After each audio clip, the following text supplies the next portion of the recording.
When you think of people who escaped the Nazis, you might picture a Jewish doctor escaping from a concentration camp or a family hiding in a French resistance fighter's safe house. But what about a wealthy aristocrat who bribed her way out of occupied France? This is the story of Baroness Alix de Gunsberg.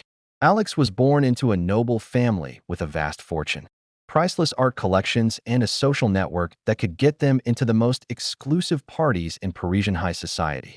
But when Germany invaded France in 1940, she found herself in danger. The Nazis were arresting Jews and anti-Nazi aristocrats alike. Her father had been a vocal critic of the Nazis, and her mother was Jewish. So when the family's Jewish servants started getting arrested, Alix knew they had to leave.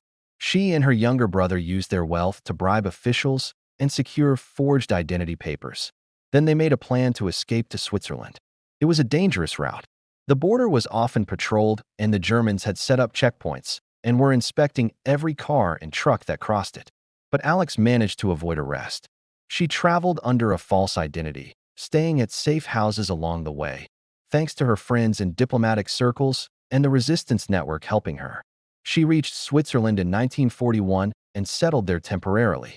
Using bank accounts held by foreign branches of her family's bank, she was able to live a comfortable life in exile, traveling around Europe and staying at fancy hotels. She even married a fellow French aristocrat in exile. But she never forgot about her art collection back in France. When she and her brother returned to Paris in 1944, they found that most of it had survived.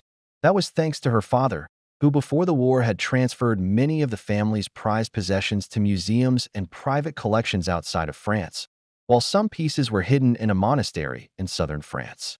After the war, Alix lived a quiet life, spending time between France and Switzerland. She died in 1976. Unlike many of her contemporaries, Alix is not a well-known name. However, her story is a striking example of how, during World War II, wealth, connections, and quick thinking could mean the difference between life and death. Thanks for watching.